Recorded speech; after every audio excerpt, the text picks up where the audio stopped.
एक युवक के साथ जो सबसे अच्छी चीज हो सकती है वो है अपनी एक्स से डंप होना और उसके बाद नदी के किनारे एक बेसहारा बेहोश नाबालिग का मिलना। वह बहुत छोटी दिख रही थी, जैसे सन्नाटे में भूली हुई कोई आवारा बिल्ली एक हाथ फैलाए डगमगाते हुए आगे बढ़ रही थी किसी कार को रोकने की कोशिश में। उसके चेहरे का रंग पूरी तरह उड़ चुका था। बचाओ मुझे, उसने बस ये दो शब्द कहने के लिए अपनी पूरी ताकत लगा दी। फिर उसकी आंखें मुंह गईं और उसका शरीर धीरे धीरे जमीन पर ढह गया। मैं तुरंत दौड़कर उसके पास गया और घुटनों के बल बैठ गया। उसकी सांसें चेक करते हुए मेरी बाहें कांप रही थीं। अब भी जिंदा है। पास से मैंने आखिरकार उसे साफ साफ देखा। उसका चेहरा एक नाजुक ओवल शेप का था, लेकिन वह खतरनाक रूप से पतली थी। गिरने की वजह से उसकी ओवरसाइज हुडी का चौड़ा कॉलर एक तरफ खिसक गया था, जिससे उसकी हंसली का एक हिस्सा और पीली मुलायम त्वचा का एक छोटा सा पैच दिख रहा था। मेरे दिल की धड़कन एक पल के लिए रुक गई। हे, तुम ठीक हो? क्या तुम मुझे सुन सकती हो? मैंने उसके गाल पर थपकी दी। उसकी त्वचा रेशम जैसी मुलायम और बर्फ जैसी ठंडी थी, लेकिन कोई जवाब नहीं आया। धत, वह सच में बेहोश हो चुकी थी। सोचने का समय नहीं था। मैंने उसे अपनी बाहों में उठाया और सीधे अस्पताल की तरफ दौड़ लगा दी। जैसे ही मैंने दरवाजे के अंदर कदम रखा, नर्सों ने मुझे एक बेहोश लड़की को ले जाते हुए देखा और तुरंत मुझे घेर लिया। क्या हुआ? नदी के पास मिली, अचानक बेहोश होकर गिर गई। ये बहुत खूबसूरत है। नर्सों ने उसके नाजुक चेहरे को देखकर आपस में कानाफूसी की, फिर संदिग्ध नजरों से मेरी तरफ देखा। जांच के एक दौर के बाद डॉक्टर ने माथे पर शिकन लाते हुए पूछा, तुम्हारा इससे क्या रिश्ता है? मैं एक अजनबी हूँ, मैंने तुरंत कहा। बस मुझे बताइए डॉक्टर, हालत कितनी खराब है? गंभीर एनीमिया, जिसकी वजह से कार्डियक एपिसोड ट्रिगर हुआ है। उसे तुरंत इमरजेंसी ट्रीटमेंट की जरूरत है। डॉक्टर की भौहें तन गईं। उन्होंने मुझे ऊपर से नीचे तक शक की निगाह से देखा। तुम सच में अजनबी हो ना? ऐसा तो नहीं कि तुम उसे छोड़कर भाग रहे थे? खैर, जाओ और कागजी कार्रवाई पूरी करो, हमें एक डिपॉजिट चाहिए। मैंने अपना फोन निकाला और याद आया कि मेरे अकाउंट में सिर्फ कुछ 1000 युआन ही बचे हैं। जब से परिवार के साथ अनबन हुई थी, पैसे आने बंद हो गए थे। कितना? मैंने खुद को संभालते हुए पूछा। 5000 से शुरू करो। मैंने चिढ़कर अपनी जीभ से एक आवाज निकाली और एक डूबते हुए एहसास के साथ अपने कॉन्टैक्ट्स को स्क्रॉल करने लगा। मैं आखिर किसे कॉल कर सकता था? मेरा सबसे अच्छा दोस्त गेब खुद कंगाल था। मैं किसी को परेशान नहीं करना चाहता था और संडे होने की वजह से स्टॉक मार्केट बंद था। ऑनलाइन लोन का तो सवाल ही नहीं उठा था। मेरे डैड ने बहुत पहले ही मेरे लोन लेने के सारे रास्ते बंद कर दिए थे। मैंने अस्पताल के बेड पर उस पीले छोटे से चेहरे को देखा और अपना जबधा भींच लिया। क्या मुझे सच में वापस घर गिड़गिड़ाते हुए जाना पड़ेगा? मैं कुछ सेकंड के लिए झिझका, फिर मैं एक कोने में गया और नंबर डायल किया। डैड, मैं हूँ। मैं अपनी बेबसी पर कड़वाहट से मुस्कुराया। मुझे 10,000 युआन उधार दे दो, इमरजेंसी है। दूसरी तरफ कुछ पल की खामोशी रही, फिर एक ठंडी सपाट आवाज आई, तो आखिरकार तुम लाइन पर आ ही गए। अफसोस कि ये पैसे के लिए है, घर आने के लिए नहीं। अपना सारा कैश स्टॉक मार्केट में फंसा दिया है ना? और अब तुम्हें याद आया कि तुम्हारा एक बाप भी है। वापस आओ और फैमिली बिजनेस संभालो। कारें, बंगले, औरतें, जो कुछ भी मेरे पास है सब तुम्हारा है। मैं काफी देर तक चुप रहा। मैंने हमेशा कहा है कि मुझे ये सब नहीं चाहिए, और इस बार ये मेरे लिए नहीं है। एक लड़की है जिसे बचाने की जरूरत है। तुम्हारी मर्जी। मैंने फोन काट दिया। खामोशी का एक पल, कुछ सेकंड बाद मेरा फोन बजा। मेरे अकाउंट में 50,000 युआन आ चुके थे। मैं स्क्रीन को देखता रह गया, हैरान। फिर मैंने एक थकी हुई मुस्कान के साथ अपना सिर हिलाया। बूढ़ा कभी नहीं बदलता, बाहर से सख्त, अंदर से नरम। डिपॉजिट पे करने के बाद मैं इमरजेंसी रूम के बाहर बेंच पर ठहर गया। समय को धीरे धीरे बीते हुए देखता रहा।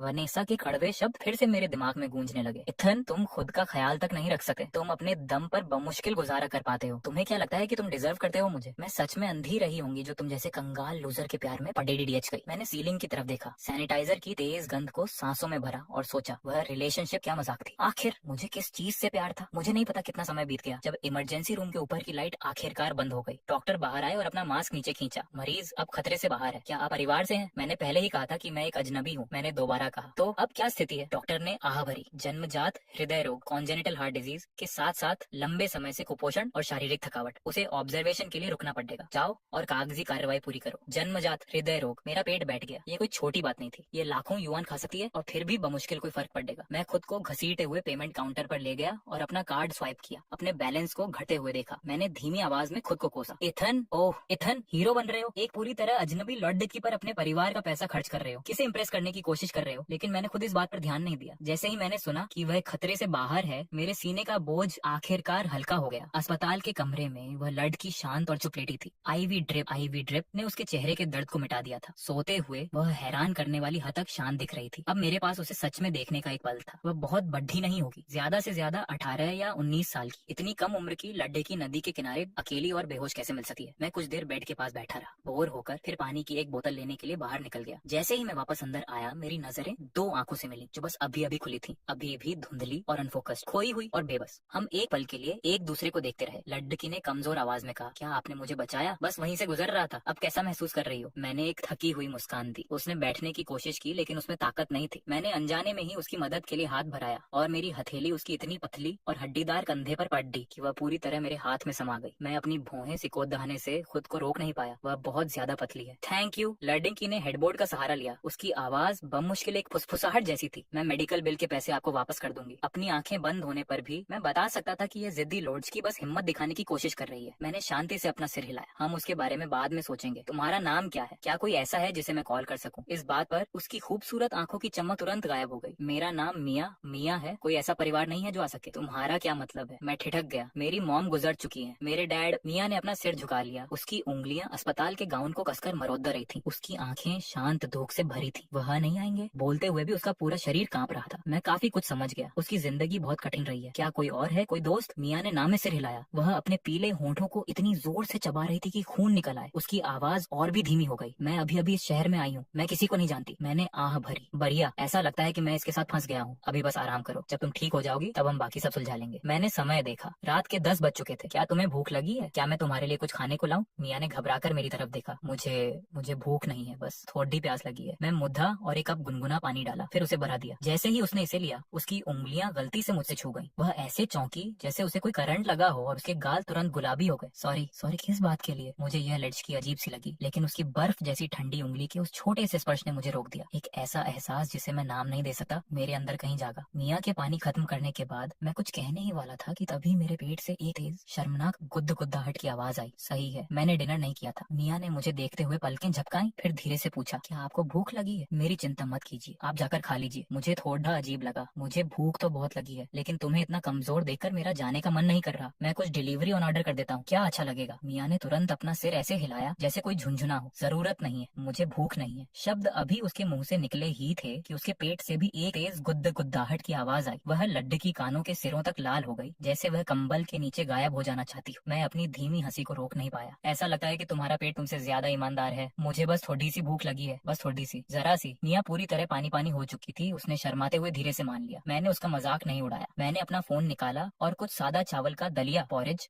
और हल्के व्यंजन ऑर्डर कर दिए। डिलीवरी का इंतजार करते हुए मैं खिड़की का सहारा लेकर अपने फोन को स्क्रॉल करने लगा। कभी कभी बेड पर मिया की तरफ देख लेता था। वह वहाँ शांति से लेटी थी, लेकिन उसकी आंखें मुझसे एक पल के लिए भी नहीं हट रही थी, जैसे उसे डर हो कि पलक झपकाते ही मैं गायब हो जाऊंगा। किसी के मेरे ऊपर निर्भर होने का वह एहसास मुझे थोड़ा असहज कर रहा था, लेकिन अजीब ढंग से थोड़ा सुकून भी दे रहा था। तो ऐसा महसूस होता है। जब खाना आया तो मैंने उसके बेड के ऊपर छोटा ट्रे टेबल खोला और दलिया और साइड डिश रख दिया। मदद चाहिए? उसे इतना कमजोर देखकर मुझे सच में डर था कि वह एक चम्मच भी नहीं पकड़ देच पाएगी। उसने नाम में सिर हिलाया और सावधानी से चम्मच उठाया, लेकिन उसका हाथ इतना कांप रहा था कि कई कोशिशों के बाद भी वह चम्मच को अपने मुंह तक नहीं ले जा सकी। मुझसे और देखा नहीं गया। मैंने उसके हाथों से कटोरा और चम्मच ले लिया। मुझे करने दो। मैंने एक चम्मच दलिया निकाला, उसे ठंडा करने के लिए फूंका, फिर उसके होठों के पास ले गया। मिया फटी आंखों से मुझे देखने लगी। उसका चेहरा पूरी तरह लाल हो गया। ये पहली बार था जब किसी लड़के ने उसे खाना खिलाया था। मुंह खोलो, मैंने उसे देखते हुए कहा। उसने बात मानी। डरते डरते अपने होंठ खोले और मेरे खिलाए हुए दलिये के छोटे छोटे घूंट लेने लगी। हर कुछ बाइट्स के बाद वह मेरी तरफ एक नजर देखती, घबराई हुई, असहज और शुक्रगुजार। वह नाजुक सा छोटा चेहरा इतने भाव बदल रहा था कि वह लगभग मजेदार लग रहा था। जब तक मैंने उसे दलिया खिलाना खत्म किया, मेरा अपना पेट बुरी तरह गुद्दा रहा था। मैंने अपना टेकआउट बॉक्स खोला और उसे खाने लगा। आधे रास्ते में मैंने अचानक देखा कि मिया अपनी बद्दी बद्दी आंखों से मुझे खाते हुए देख रही है। उसके एक्सप्रेशन में कुछ ऐसा था जिसने मुझे पूरी तरह चौंका दिया। मेरा हाथ रुक गया। मेरी नजर बिना इजाजत नीचे चली गई। अस्पताल के बेड पर उसके छोटे छोटे नंगे पैर पूरी तरह दिख रहे थे। उसके पैर की उंगलियां पीली और नाजुक थीं, जो ताजा छीले हुए बांस के अंकुरों जैसी लग रही थी। नहीं नहीं नहीं नहीं इथन, तुम एक इंसान हो, जानवर नहीं। तुम्हारे कुछ स्टैंडर्ड्स हैं। तुम्हें क्या हो गया है? मैंने दिमाग में खुद को 2 जोरदार थप्पड़ मारे, लेकिन वह सच में बहुत मासूम और क्यूट लग रही थी। क्या तुम्हें थोड़ा और खाना है? मैं कसम खाता हूँ कि इसका उसकी क्यूटनेस से कोई लेना देना नहीं था। मैं सच में चिंतित था कि उसने पूरा खाना नहीं खाया। लड़की ने धीरे से अपना सिर नामे हिलाया। उसकी आवाज बमुश्किल सुनाई दे रही थी। ऐसा लगता है कि आप अपने खाने को सच में एंजॉय कर रहे हैं। उस लाइन ने मुझे लगभग वहीं चौंक कर दिया। ये किस तरह की तारीफ है? डिनर के बाद एक नर्स मिया की दवाई बदलने आई, शायद इसलिए कि आखिरकार उसने कुछ खाया था। वह जल्दी ही फिर से गहरी नींद में चली गई। मैं बेड के पास खड़ीदा रहा, खुद से लड़ीता रहा, फिर आखिरकार हार मानकर विजिटर चेयर पर बैठ गया। मैं इस बेचारी लड़की को इस अस्पताल में अकेला नहीं छोड़ दे सकता था। रात गहरी होती गई। कमरे में सिर्फ मिया की हल्की उथली सांसों की आवाज आ रही थी। मैं नीचे शहर की लाइटों को देखता रहा। मेरा दिमाग कहीं खोया हुआ था। तभी बेड से एक हल्की सी सिसकी ने मुझे वापस खींच लिया। मैंने देखा नींद में मिया की भौहें कस कर खींची हुई थी। ऐसा लगा जैसे कोई बुरा सपना देख रही हो। बिना सोचे मैंने हाथ बढ़ाया और उसकी भौहों के बीच की शिकन को धीरे से सहलाया। जैसे ही मेरी उंगलियों ने उसकी त्वचा को छुआ, मिया की आंखें तुरंत खुल गईं। हमारी नजरें मिली। मैंने अपना हाथ ऐसे पीछे खींचा जैसे मैं जल गया हूँ और अजीब ढंग से खांसा। बुरा सपना? मिया ने कोई जवाब नहीं दिया। वह बस मुझे शांति से देखती रही। चांदनी में उसकी आंखें पानी से भरे अंबर जैसी लग रही थी। काफी देर बाद उसकी आवाज बहुत प्यारी और नरम निकली। Thank you. सच में उस शब्द ने मुझे इतना चौंका दिया कि मेरा पूरा शरीर अकड़ गया। रिकवर होने में कुछ सेकंड लगे और मैंने धीरे से सिर हिलाया। कोई बात नहीं, आई एम सॉरी, मैं अभी होश में नहीं थी। मैं आपका नाम पूछना भूल गई। मिया धीरे से बुदबुदाई। मेरा नाम इथन है। ओह, गुड नाइट इथन। और इसी के साथ उसकी सांसें फिर से सामान्य हो गईं। वह कुछ ही सेकंड में सो गई। अब मैं अकेला था जिसे नींद नहीं आ रही थी। मैंने अपने फोन की स्क्रीन जलाई और देखा कि वैनेसा का एक टेक्स्ट वहाँ वेट कर रहा था। मैंने उसे पढ़ा भी नहीं। मैंने उसे स्वाइप किया और डिलीट कर दिया। 3 दिन पलक झपकते ही बीत गए। मैं वार्ड के बाहर बैठकर अपने फोन को इतनी बुरी तरह स्क्रॉल कर रहा था कि मेरी स्क्रीन जवाब दे जाए। मैंने गेब से मिया के बैकग्राउंड के बारे में कुछ पता लगाने को कहा था। जल्द ही जवाब मिलना चाहिए था। मेरा फोन बजा, एक ईमेल नोटिफिकेशन। मैं सीधा बैठ गया। आंखें स्क्रीन पर टिक गईं। मैं जितना ज्यादा पढ़ता गया मेरी भौहें उतनी ही कसती गईं। मिया, 18 साल, एक दूर दराज के पहाड़ी गांव से। माँ की मौत हो चुकी है, पिता अभी जिंदा है। इकलौती फैमिली उसकी दादी है जो अपने 70 के दशक में है। मैं स्क्रॉल करता रहा, फिर मेरी उंगली रुक गई। मेडिकल फाइल अटैचमेंट में ब्लैक एंड व्हाइट में लिखा था, जन्मजात हृदय रोग, आजीवन दवा की जरूरत, गंभीर मामलों में सर्जरी की आवश्यकता हो सकती है। यह पेचीदा है। मैंने हताशा में अपने बालों में हाथ फेरा। दिमाग में इसे घुमाते हुए अस्पताल के कमरे का दरवाजा खोला। अंदर का नजारा देखकर मैं रुक गया। मिया जाग रही थी। नाइट स्टैंड पर रखे पानी के कप तक पहुंचने की कोशिश कर रही थी। उसके ओवरसाइज अस्पताल के गाउन की आस्तीन नीचे सरक गई थी, जिससे उसकी कलाई इतनी पतली दिख रही थी जैसे अब भी टूट जाएगी। हिलो मत, मैंने कहा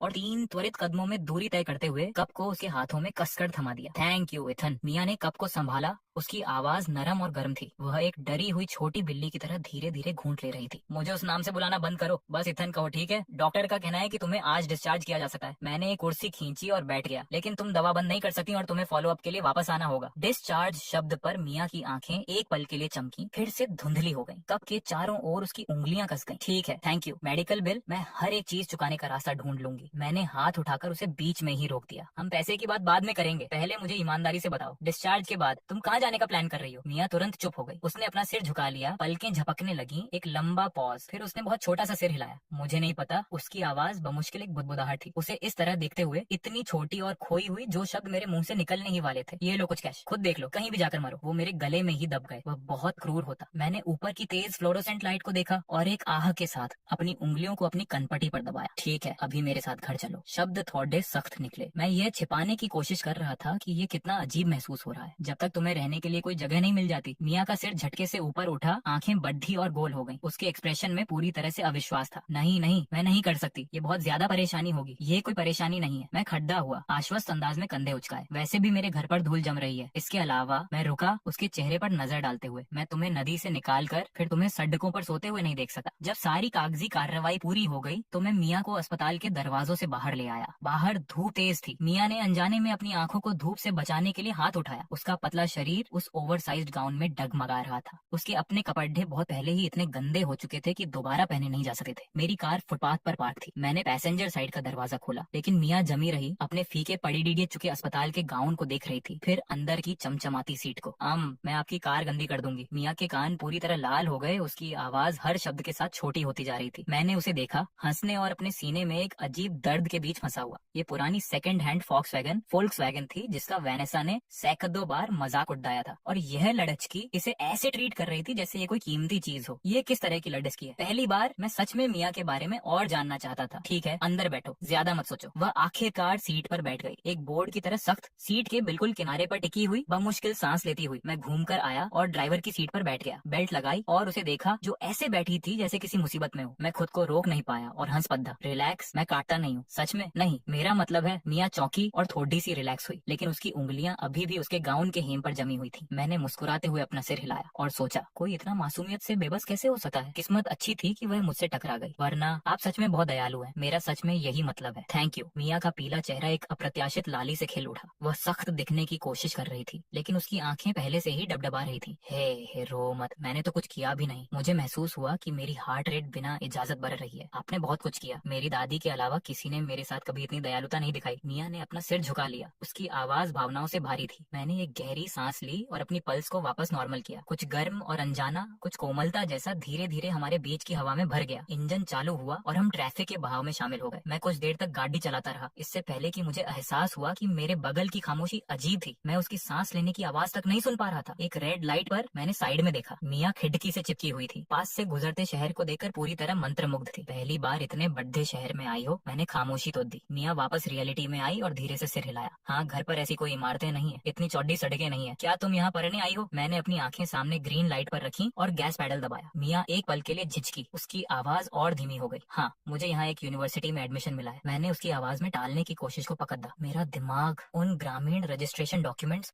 और उस भारी मेडिकल रिपोर्ट पर गया जो मैंने पाई थी। मैंने और दबाव नहीं डाला। हर किसी के अपने सीक्रेट्स होते हैं। कार एक पुरानी रेजिडेंशियल सोसाइटी में मुद्दी। मैंने पार किया और मियाँ को ऊपर ले गया। मेरा अपार्टमेंट एक स्टैंडर्ड 2 बेडरूम का था। बड़ा नहीं था, लेकिन इतने लंबे समय तक अकेले रहने के बाद यह हमेशा ठंडा और खाली महसूस होता था। मैं झुका और शू कैबिनेट से पुरुषों के चप्पल की एक नई जोड़ी निकाली और फर्श पर रख दी। ये थोड़ी बड्डी है, लेकिन अभी के लिए काम चल जाएगा। मियाँ ने उनमें कदम रखा। वे उसके पैरों में नावों जैसी लग रही थी। हर कदम के साथ आवाज कर रही थी, मजाकिया, फिर भी किसी तरह पूरी तरह से एडोरेबल। वह लिविंग रूम के बीच में सख्त खड्डी थी। उसकी बद्दी आंखें सावधानी और उत्सुकता से इस अनजान जगह को स्कैन कर रही थी। मैंने दवाइयों का बैग कॉफी टेबल पर फेंक दिया। तुम दूसरे कमरे में सोओगी, बाथरूम वहाँ है, किचन बाईं तरफ है, फ्रिज में खाना और ड्रिंक्स हैं, खुद ले लेना। सबसे जरूरी, मैं सीधा खड़ा हुआ, पूरी तरह सीरियस, दवा के बैग को थपथपाते हुए, दिन में 3 बार, हर दिन, शेड्यूल पर। मुझे ये पकड़ देने मत देना कि तुम इसे फेंक रही हो। मियाँ ने जोर से अपना सिर हिलाया, गाल फुलाए हुए, बिल्कुल एक डरी हुई छोटी ब्लोफिश जैसी लग रही थी, अपने हाथों को आगे पीछे हिलाते हुए। मैं नहीं फेंकूंगी, मैं बिल्कुल नहीं फेंकूंगी, मैं एक एक बूंद पी जाऊंगी, मैं प्रॉमिस करती हूँ। उसकी इस बचकानी क्यूटनेस ने मुझे अपनी मर्जी के खिलाफ मुस्कुराने पर मजबूर कर दिया। अच्छा है, कम से कम वो अपनी जान की वैल्यू तो समझती है। तुमने डॉक्टर को भी सुना ना, कोई ज्यादा दबाव नहीं और कोई इमोशनल एक्सट्रीम्स नहीं। मियाँ ने आज्ञाकारी रूप से सिर हिलाया। हवा अचानक शांत हो गई। ये थोड़ा अजीब हो गया। मैंने उसे पूरी तरह खोया हुआ खड्डे देखा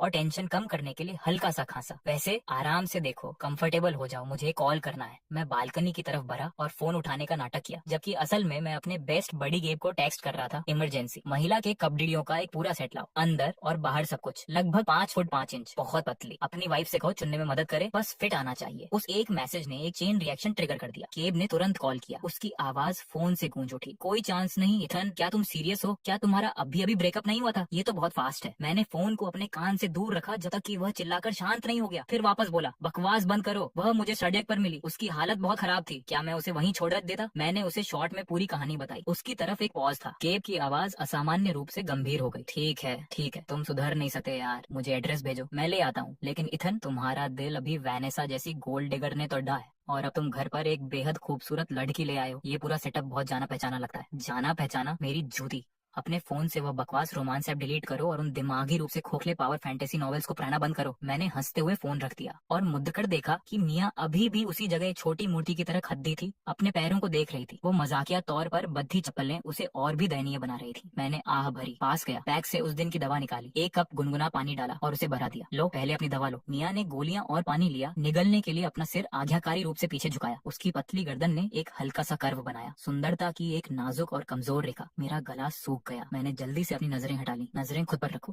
इथन। मियाँ ने कप नीचे रखा। उसके गालों पर एक हल्का सा ब्लश आ गया। उसकी आवाज बमुश्किल सुनाई दे रही थी। मैं शावर लेना चाहती हूँ, क्या वह ठीक है? बिल्कुल। मैंने बाथरूम की तरफ इशारा किया। कैबिनेट में ताजा तौलिए और टॉयलेटरीज है, सब अभी सील है। रुको। मैं अचानक रुक गया जब मुझे एक अजीब एहसास हुआ। उसके पास बदलने के लिए कपड़े नहीं थे, और जो कपड़े उसने पहने थे उनके अंदर कुछ नहीं था। मियाँ को भी उसी पल इस बात का एहसास हुआ। उसका चेहरा पूरी तरह लाल हो गया, यहाँ तक कि उसके छोटे कान के निचले हिस्से भी गुलाबी हो गए। उसने अपना सिर नीचे झुका लिया, मुझे देखने से मना करते हुए। कमरे में अजीबोगरीब माहौल इतना गाढ़ा हो गया कि हवा भारी लगने लगी। मैंने अपनी गर्दन के पीछे खुजलाया और शर्मिंदा होकर कहा, मेरा दोस्त जल्द ही कपड़े लेकर आ रहा है, शायद बस थोड़ी देर मैनेज कर लो। जैसे ही ये मेरे मुंह से निकला, मैं खुद को थपद्दम मारना चाहता था। एक लड्डे से कहने के लिए ये किस तरह की बात है? मैं पूरी तरह से गधा हूँ। लेकिन जैसे ही मैंने अपनी बात खत्म की, डोर बेल बजी। मैं राहत के साथ ढीला पड़े दे गया और दरवाजे की तरफ भागा। दरवाजा खुला और गेब सामने खद्दा था। हाथ में एक बद्दा शॉपिंग बैग था और वह पहले से ही अंदर झांकने के लिए अपनी गर्दन उठा रहा था। कहाँ है वह, कहाँ है वह? मुझे देखने दो कि किस देवी ने सख्त इथिन को नरम बना दिया। मैंने उसे कॉलर से पकड़ा और एंट्रीवे के अंदर खींच लिया। उसके हाथों से बैग छीन लिया। देखने के लिए कुछ नहीं है, तुमने ड्रॉप कर दिया, अब बाहर निकलो। गेब अभी भी अपने पंजों पर खड्डा होकर मेरे पीछे देखने की कोशिश कर रहा था और उसने मिया की एक झलक पाली जो लिविंग रूम की दीवार के पीछे से झांक रही थी। उनकी नजरें मिली। मिया एक डरी हुई छोटी बिल्ली की तरह चौंकी और तुरंत पीछे छिप गई। गेब जम गया। फिर उसने मेरे कंधे पर हाथ मारा, अपनी आवाज को एक ड्रामेटिक फुसफुसाहट में बदलते हुए। ओ माय गॉड इथन, तुम सच में किसी एनीमे से निकली हुई लड़ डिक्की कर ले आए हो। इसके बाद वह ऐसे हंसा जिसका बहुत गहरा मतलब था। यह एनीमे वाली बकवास बंद करो। मैंने उसे बिना किसी रहम के दरवाजे की तरफ धकेला। थैंक्स मैन, मैं पैसे ट्रांसफर कर दूंगा। हे धक्का मत दो, मुझे कम से कम हाय तो कहने। वह पूरा नहीं कर पाया। मैंने उसके मुंह पर दरवाजा बंद कर दिया। मैं बैग लेकर लिविंग रूम में आया और मिया को दे दिया जो शुतुरमुर्ग की तरह कोने में छिपी हुई थी। ये लो तुम्हारे कपड़े, जाओ शावर ले लो। मिया ने लाल चेहरे के साथ बैग लिया, इतनी धीमी आवाज में थैंक यू कहा कि वह बमुश्किल सुनाई दिया। फिर बाथरूम में एक डरे हुए खरगोश की तरह भाग गई। मैं वहाँ खड्डा शावर के पानी की आवाज सुनता रहा और अपनी उंगलियों को अपनी धड़कती कनपटी पर दबाया। मेरी जिंदगी ऐसी कैसे हो गई? सच में एक के बाद एक चीजें हो रही हैं। मैं खुद को घसीटते हुए काउच तक ले गया और उस पर ढह गया। टीवी चालू किया लेकिन एक भी चीज पर फोकस नहीं कर सका। तभी मेरा फोन वाइब्रेट हुआ। केब का एक मैसेज था। भाई मैं सीरियस हूँ। वह लड डिच की जिस तरह तुम्हें देख रही थी, तुम साफ तौर पर उसकी आंखों में सितारे देख सकते थे। खुद पर काबू रखना, ठीक है? जानवर मत बनना। मैंने अपनी आंखें घुमाई और वापस एक शब्द टाइप किया, दफा हो। मैंने फोन नीचे रखा ही था कि बाथरूम का दरवाजा खुला। मिया नए कपड़ों में बाहर निकली। साइज बद्दा था जिससे वह किसी तरह और भी पतली और नाजुक लग रही थी। उसके गीले बाल पीछे खुले लटके थे, सिरों से पानी टपक रहा था। बीमारी के असर के बिना उसका चेहरा कोमल और गुलाबी था, लेकिन ये टॉप ये कुछ जगहों पर थोड़ा ज्यादा ही फिट था, बहुत ध्यान देने योग्य। वह घबराकर हिली और हेम को खींचने लगी। फर्श पर उसके नंगे पैर थे, उंगलियां शर्मिंदगी से मुड़ रही थी। इथन, पैंट तो ठीक है लेकिन टॉप थोड़ा छोटा है और अंडरवियर वह भी बहुत छोटा है, मैं उसे नहीं पहन सकी। उन शब्दों पर मेरी आंखें फटी की फटी रह गईं। रुको मिया, तो इस समय तुमने अंदर कुछ भी नहीं पहना है? क्या मैं ऐसा कुछ जोर से कह भी सकता हूँ? अंडरवियर गलत साइज का था। इसने मुझे पूरी तरह फंसा दिया। मैं अपने ही दिमाग के अंदर एक जंग लड़क रहा था। शर्ट के कब्जे के आर पार उसकी फिगर का आउटलाइन बहुत ज्यादा विजिबल था। मैं एक 26 साल का सिंगल लड्डे का हूँ, मैं इसे हैंडल नहीं कर सकता। मैंने अपने दिमाग पर बहुत जोर डाला लेकिन कुछ काम का नहीं सूझा। आखिरकार मैंने अपनी किस्मत को स्वीकार किया और आह भरी, अगर सच में कोई और ऑप्शन नहीं है तो बस मेरा कुछ पहन लो। इथन, आपके पास सच में लड़कियों के अंडरवियर हैं? मिया की आंखें पूरी तरह गोल हो गईं। मेरा मतलब है मेरे कपड़े पहन लो। तुम्हारा दिमाग कहाँ चला गया? मेरा अपना चेहरा लाल हो गया। मिया ने अजीब ढंग से अपने होंठ चबाए, इतनी जोर से कि लगभग खून निकल आए। ऐसा लग रहा था कि उसे और भी कुछ कहना है। कुछ और? मैंने पूछा। मेरी आंखें हर जगह भटक रही थी, मैं अब उसे सीधे देख भी नहीं पा रहा था। एक और चीज है, मिया का चेहरा इतना लाल हो गया कि उसे देखना लगभग दर्दनाक था। बाकी बॉटम्स जो अंदर पहनते हैं वो भी फिट नहीं आ रहे। लेकिन तुम पहले से ही पैंट पहने हुए हो। मैंने उसे पूरी तरह उलझा हुआ देखा। हाँ, लेकिन अंदर के अंडरवियर मुझे मत बताना कि तुमने वो भी नहीं पहने हैं। हाँ, वो सच में फिट नहीं आ रहे थे। मिया ने अपने होंठ बंद कर लिए, इतनी शर्मिंदा कि वह फर्श में समा जाने के लिए तैयार दिख रही थी। उसका पीला चेहरा इतना लाल था जैसे खून निकल आएगा। तुम मेरा पहन सकती हो। शब्द बमुश्किल मेरे मुंह से निकले ही थे कि मैं अपने बेडरूम की तरफ भागा, इस डर से कि अगर मैं एक सेकंड भी और रुका तो क्या हो जाएगा। इस स्थिति में खुद को कौन संभाल कर रख सकता है। मिया बाथरूम के दरवाजे के पास आज्ञाकारी रूप से खड़ी थी। भाप अभी भी उसके चारों ओर घूम रही थी। हवा बॉडी वॉश की हल्की खुशबू से महक रही थी जो मेरे सीने में कुछ गहरा खींच रही थी। अपने बेहतर फैसले के खिलाफ मैंने पीछे मुड़ कर देखा।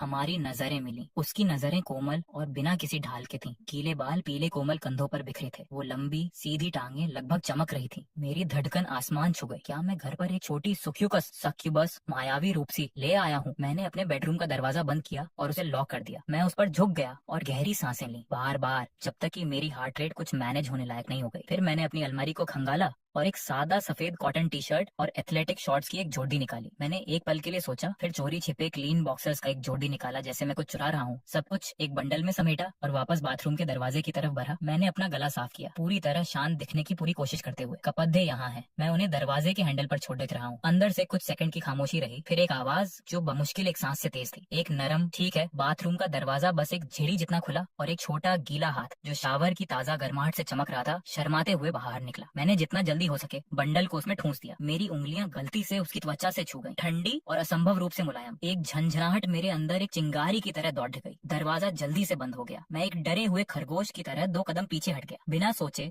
अपनी नाक को छुआ और नोटिस किया कि मेरे आसपास की हवा उस बॉडी वॉश की मीठी खुशबू से भारी थी। दरवाजे के पीछे से लॉक की हल्की क्लिक आवाज आई, फिर कपड़े की सरसराहट। एक पल बाद छोटे कदमों की थाप मेरी तरफ बढ़ी। इतन मैंने कपड़े पहन ली। मैं आखिरकार मुद्दा। मियाँ मेरी ओवर साइज सफेद टी शर्ट पहने हुए थी, बिल्कुल एक ऐसे बच्चे जैसी लग रही थी जो किसी एडल्ट की अलमारी में घुस गया हो। हेम इतना लंबा लटका था कि उसने उसे पूरी तरह कवर कर लिया था। सब कुछ इमेजिनेशन पर छोड़ते हुए मियाँ ने अपने निचले होंठ को जोर से चबाया, एक हाथ से डीले वेस्ट बैंड को कस कर पकड़ते हुए ताकि सब कुछ अपनी जगह पर रहे। दूसरे हाथ से हेम के साथ खेल रही थी। 14 कॉलर बार बार एक कंधे से नीचे खिसक रहा था, जिससे एक परफेक्ट कॉलर बोन और पीली त्वचा का एक चौथा हिस्सा दिख रहा था। ये आधा ढका हुआ लुक पहले के अधिक स्पष्ट नजारे की तुलना में एक पूरी तरह से अलग तरह का खिंचाव पैदा कर रहा था, कुछ खतरनाक रूप से मासूम और एक ही समय में घातक। मेरा गला सूख गया और कस गया। मेरी आंखें कमरे में चारों तरफ दौड़ने लगी और उसकी त्वचा पर 1 सेकंड से ज्यादा टिकने से मना कर दिया। मैंने आखिरकार अपनी नजरें उसके अभी भी टपकते बालों पर टिकाई। तुमने अपने बाल क्यों नहीं सुखाए? तुम्हें ऐसे सर्दी लग जाएगी। मैंने थोड़ी सी भौहें से गोद दी। मेरी आवाज में एक कोमलता थी जो मैंने खुद भी नोटिस नहीं की। मियाँ ने शर्मिंदगी से अपना सिर झुकाया, गाल गुलाबी हो गए। उसकी आवाज छोटी और नरम थी। मैं उस तेज आवाज वाली हवा मशीन को यूज करना नहीं जानती। मैंने पलकें झपकाई, फिर मुझे समझ आया। वह एक दूर दराज के पहाड़ी गाँव में बद्दी हुई थी। हेयर ड्रायर कभी ना देखना पूरी तरह नॉर्मल था। मेरा दिल पिघल गया। मैं तुम्हें दिखाता हूँ। मैं उठा और बाथरूम की तरफ बढ़ा। मियाँ एक छोटी पूंछ की तरह पीछे पीछे आई। एक हाथ अभी भी उसके वेस्ट बैंड पर जमा था, मेरे पीछे पीछे आ रही थी। मैंने कैबिनेट से हेयर ड्रायर निकाला,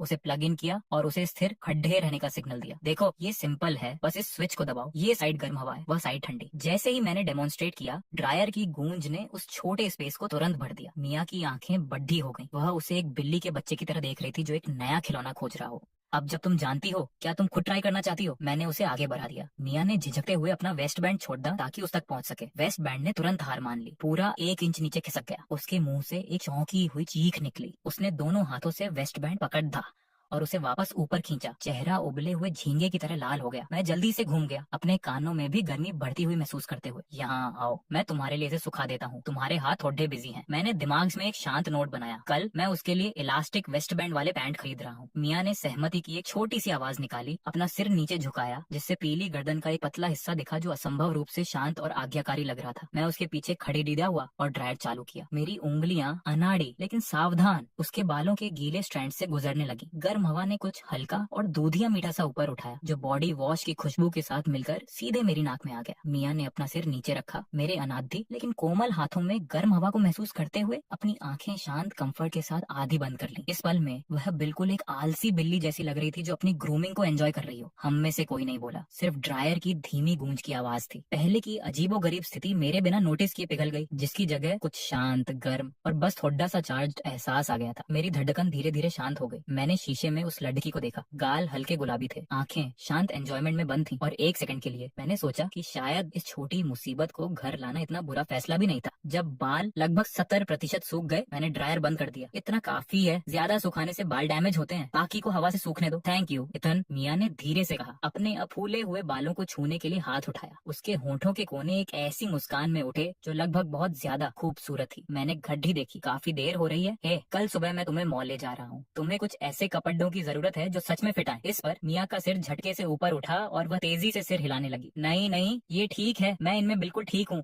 अपने पैसे बर्बाद मत कीजिए, वह कोई ऑप्शन नहीं है। मैंने उसकी बात काट दी। तुम रोज मेरे पुराने कपड़े नहीं पहन सकती। मेरी नजर उस खिसकते नेकलाइन पर गई। उसके नीचे सफेद त्वचा की वह झलक और मेरा गला सूखा। यह बिल्कुल फिट नहीं है। मियाँ ने मेरी नजरों का पीछा अपने हाथ तक किया जो वेस्ट बैंड और उस चौड़े नेकलाइन को भींचे हुए था। उसका चेहरा फिर से लाल हो गया और वह एक शब्द भी नहीं बोल सकी। तुम दुष्ट हो। वह अभी कहाँ देख रहा था? क्या उसे नहीं पता कि वह भी एरिया एक लड़की के लिए पूरी तरह ऑन ऑफ लिमिट्स है? लेकिन इथन साफ तौर पर एक अच्छा इंसान है। वह इतना गुड लुकिंग भी है। वह कोई क्रीप नहीं हो सकता। बिल्कुल नहीं। मियाँ ने अंदर ही अंदर खुद को इस पूरी बात के थ्रू समझाया और निष्कर्ष निकाला कि वह वास्तव में बहुत चालाक है। ठीक है, ये तय रहा। मैंने कहा, बहस की कोई गुंजाइश न छोड़ देते हुए जाकर सो जाओ। गेस्ट रूम तुम्हारे लिए तैयार है, ताजा शीट्स और सब कुछ। मियाँ ने आज्ञाकारी रूप से सिर हिलाया, अभी भी उस बागी वेस्ट बैंड को पकड़ते हुए गेस्ट रूम की तरफ पैर घसीटते हुए बढ़ी। दरवाजे पर वह रुकी, मुद्दी। उसकी आंखें झरने के पानी जैसी साफ थी, उसकी आवाज कॉटन जैसी नरम थी। Ethan, good night. वो दो शांत शब्द मेरे ऊपर एक पंख की तरह आए जो मेरे दिल को छू गए। मेरे सीने में कुछ कांप उठा। Good night. अगली सुबह की पहली धूप कर्टन के गैप से निकली और मेरे चेहरे पर पड़े ढी। मैं आधी नींद में उठकर बैठा, आदत के मुताबिक अपने फोन के लिए हाथ बढ़ाया और समय चेक किया। 9:30। सालों के ट्रेडिंग की मसल मेमोरी ने काम किया। मैंने स्टॉक ऐप खोला। अगले ही सेकंड मैं पूरी तरह जाग चुका था। वह भूला हुआ कचरा स्टॉक जिसे मैंने महीनों पहले डूबा हुआ मान लिया था, बोर्ड पर हरा चमक रहा था। डेली गेन लिमिट पर लॉक था। मैं बुदबुदाया, जब किस्मत आती है तो कोई उसे रोक रोक नहीं सकता और मेरी उंगलियां तेजी से चली। मैंने बिना किसी झिझक के कैश आउट किया। एक सीजन ट्रेडर का नियम, जीत लो और भागो। मैंने देखा कि हजारों युआन मेरे अकाउंट में आ गए। मेरा मूड तुरंत लिफ्ट हो गया। ये कोई बड़ी संपत्ति नहीं थी, लेकिन अभी के लिए काफी थी। इतनी काफी कि मैं उस छोटी आवारा बिल्ली के लिए एक प्रॉपर वार्डरोब ला सकूं जिसे मैं घर लाया था। मैं चप्पल पहने अपने बेडरूम से बाहर निकला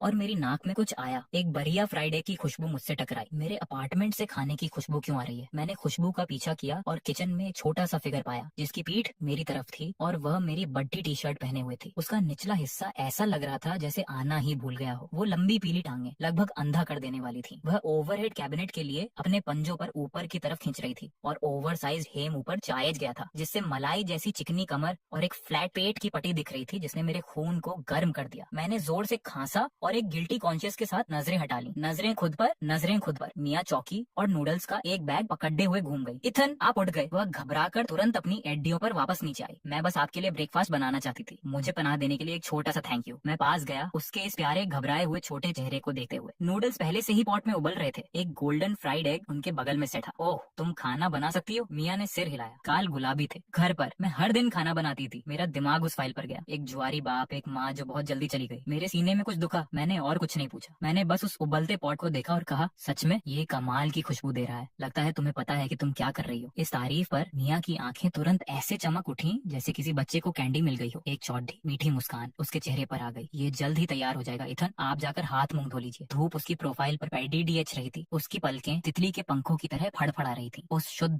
निष्कपट मुस्कान को देखते हुए मुझे अचानक लगा कि ये सुबह कुछ स्पेशल है। सिर्फ खाने की वजह से नहीं, बल्कि इसलिए कि इस जगह पर आखिरकार किसी दूसरे इंसान की गर्माहट थी। मुझे लगता है कि एक घर को घर जैसा महसूस कराने के लिए सच में किसी और की जरूरत होती है। लेकिन जब वह ठीक हो जाएगी, जब वह बड्ढी हो जाएगी, जब वह इस बद्दी चमकीली दुनिया में अपने पैर जमा लेगी, ये छोटी चिद्धियां आखिरकार उठ जाएगी। इथन, आप बस वहाँ क्यों खड़े हैं? उसकी नरम उलझी हुई आवाज ने मुझे वापस खींचा। कुछ नहीं, जल्दी करो, खा लेते हैं इससे पहले कि नूडल्स सोगी हो जाए। इथन, मैं पहले से ही खा रही हूँ, आप भी ट्राई कीजिए। कैसा है? ये सच में बहुत अच्छा है। जो मैंने उसे नहीं बताया वो ये था कि ये पहली बार था जब किसी लड़डेचकी ने मेरे लिए ब्रेकफास्ट बनाया था। वैसे तुम इस शहर में पारने आई हो ना? लगता है स्कूल का समय हो गया है। स्कूल के जिक्र पर मियाँ के चेहरे पर कुछ अनिश्चित और घबराया हुआ सा चमका। उसकी उंगलियों ने उसके हेम को कसकर पकड़ लिया। मैं नहीं जाना चाहती। ऐसा मत कहो। मैंने अपना सबसे सीरियस चेहरा बनाया, जो सबसे सख्त टोन मेरे पास थी। तुम बिल्कुल उस उम्र में हो जहाँ तुम्हें स्कूल में होना चाहिए। तुम और क्या करने वाली हो? खैर इथन, आपकी उम्र के किसी व्यक्ति के पास अब तक कोई जॉब नहीं होनी चाहिए क्या? मियाँ ने कमजोर आवाज में पलटवार किया। बच्चे क्या जानते हैं, बड्ढों के काम से दूर रहो। और मैं कोई बच्चा नहीं हूँ,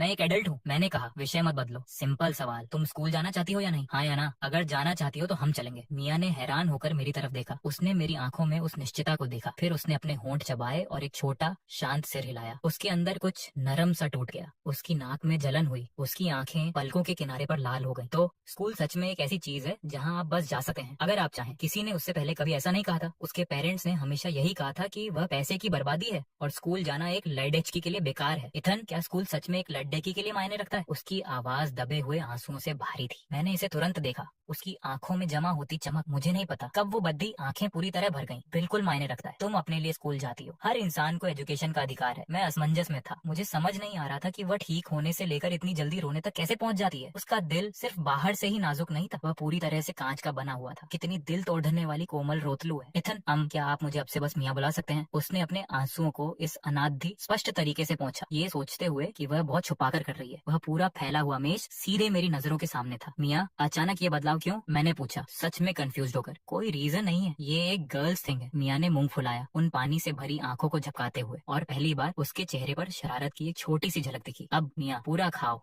हैप्पी मील टाइम्स कभी काफी लंबे नहीं होते। इससे पहले कि मुझे पता चलता, मैंने फ्राइडे का आखिरी टुकड़ा एक संतुष्ट लुक के साथ अपने मुंह में डाल लिया था। बिल्कुल बुरा नहीं था। ये लड़की सच में खाना बना सकती है। मैंने अनजाने में टेबल के उस पार देखा जहाँ वह छोटे छोटे घूंटों में नूडल्स खा रही थी, और वह नेकलाइन फिर से खिसक गई, जिससे उसकी कॉलर बोन का वो सफेद बैच दिख रहा था। ब्रेकफास्ट के बाद मैं तुम्हें शॉपिंग पर ले जा रहा हूँ। इस पर मियाँ खाते खाते जम गई। उसका पूरा चेहरा कह रहा था, नहीं एथन, प्लीज और पैसे खर्च मत करो, हम जा रहे हैं। मेरी टोन फाइनल थी। मैंने अभी मार्केट में कुछ पैसे कमाए हैं, तुम्हें 100 अबॉर्ट करने का परफेक्ट टाइमिंग है। तुम मेरे कपड़े पहनकर नहीं रह सकती, और भले ही मैंने अभी अपने डैड को पैसे वापस किए हैं, फंड्स थोड़े टाइट हैं, लेकिन मेरी कंटेंट अर्निंग्स जल्द ही आ जाएंगी। इतना मैं हैंडल कर सकता हूँ, और वर्स्ट केस में मैं और स्टॉक्स बेच दूंगा। ये ठीक है? सच में क्या ये ठीक है? मियाँ की आंखों में एक हल्की सी चाहत दिखी। कौन सी लड़की नए कपद्धों को ना कह सकती है, लेकिन वह सच में एक बोझ नहीं बनना चाहती थी। क्या डर लग रहा है कि मेरी सेविंग्स खत्म हो जाएंगी? क्या हम दोनों को जाकर किसी पुल के नीचे सोना चाहिए? मैं उसे छिड़ाने से खुद को रोक नहीं पाया। ऐसा नहीं है, मैं सिर्फ सस्ती चीजें ही लूंगी। मियाँ ने नीचे देखा कि उसने इस समय क्या पहना हुआ है। चेहरा गुलाबी हो गया। फिर थैंक यू इथन, इसे एक लोन समझो, मैं आपको वापस कर दूंगी। हमने ब्रेकफास्ट का बाकी हिस्सा खत्म किया और सीधे पास के मॉल की तरफ बढ़े। इसे शहर से उसका इंट्रोडक्शन समझो। मियाँ मेरे पीछे एक डरी हुई छोटी बटेर की तरह चिपकी रही।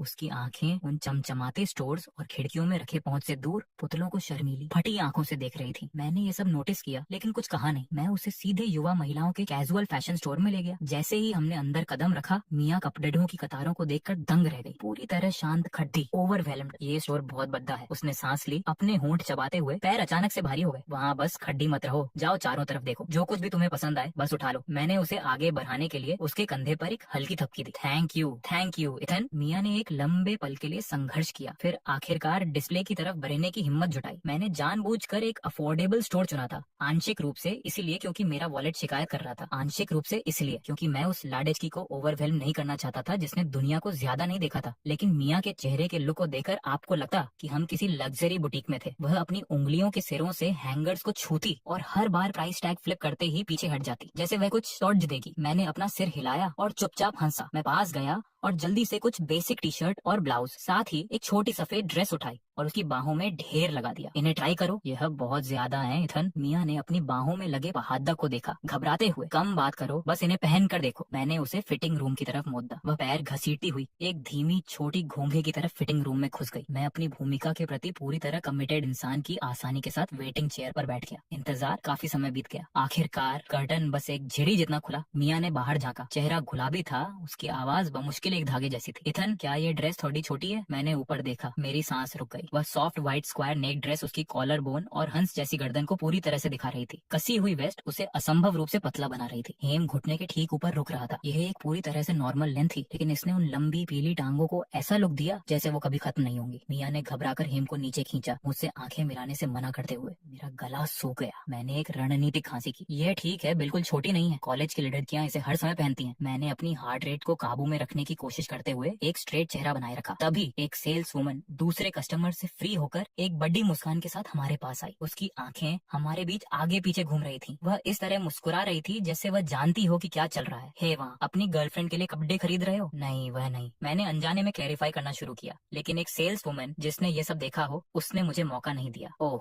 आप दोनों कितना परफेक्ट मैच है। सच में एक दूसरे के लिए बने हैं। हालांकि इन डार्क सर्कल्स को देखकर लगता है कि आप दोनों कल रात ज्यादा सोए नहीं हैं। हम अपना ख्याल रखिए। उसने अपने पूरे चेहरे से विंक किया, व्यावहारिक रूप से इसे नियॉन में स्पेल आउट करते हुए। मियाँ का पूरी तरह से शॉर्ट सर्किट हो गया। उसका चेहरा लाल हो गया। उसका छोटा हाथ मेरी आस्तीन पर कस गया। वह फर्श में समा जाना चाहती थी या सीधे मेरे पीछे छिप जाना चाहती थी। आपको गलत फहमी हुई है। हम नहीं। मैंने एक बार और कोशिश की। ओह, मैं पूरी तरह समझती हूँ, मैं समझती हूँ। उसने उस व्यक्ति के जानने वाले लोग के साथ कहा जिसने सब कुछ देखा हो। स्वीटी, यहाँ आओ, ये नए अराइवल तुम पर अमेजिंग लगेंगे। और वाह, जो उसने बाहर निकाला उसने मेरी चॉइस को फीका कर दिया। सब ONF शोल्डर, मिडरिफ्ट बेयरिंग, बोल्ड छोटे सेट्स, उस तरह के जो खतरनाक मासूमियत चिल्लाते हैं। मियाँ पूरी तरह शौक में देखती रही। क्या ये सच में ऐसे कपड़े हैं जो नॉर्मल लोग पहनते हैं? सीने पर बमुश्किल ही कोई कपड़ा है। अगर उसे उसमें बाहर निकलना पड़ा तो वह शर्म से मर जाएगी। मियाँ की इमेजिनेशन तुरंत वाइल्ड हो गई। उसने खुद को इसे पहने हुए और मेरे सामने खड़ी डीढ़े हुए पिक्चर किया। वह व्यावहारिक रूप से भाप छोड़च रही थी। एंड में मैंने स्टेप इन किया और टेक ओवर किया। कुछ बेसिक टी शर्ट और जीन्स चुनी, साथ ही कुछ प्रॉपर अंडरवियर के सेट और सफेद कैनवस स्नीकर्स की एक जोड़ी। मियाँ ने मुझे बिना पलक झपकाए कार्ड स्वाइप करते देखा। उसने शॉपिंग बैग्स को अपने सीने से लगा लिया। सिर एक छोटी बटेर की तरह झुका हुआ था। धीरे से बुदबुदाते हुए, इथन, मैं इसका एक एक पैसा आपको वापस कर दूंगी, चाहे इसके लिए कुछ भी करना पड़े। मैंने हाथ भराकर उसके बालों को बिखेर दिया। यह मार्केट से मिला पैसा है। इजी कम इजी गो, तुम्हें इसे वापस करने की जरूरत नहीं है। चलो घर चलें। घर। मियाँ ने अपने बैग्स को ऐसे पकड़ा जैसे वह पूरी दुनिया को पकड़े हुए हो। उसने उस शब्द को अपने मुंह में धीरे से घुमाया। उसकी आंखों में कुछ इस तरह चमका जो मैंने पहले कभी नहीं देखा था। अपार्टमेंट में वापस आकर मियाँ एक व्यस्त छोटी मधुमक्खी की तरह चारों तरफ घूम रही थी।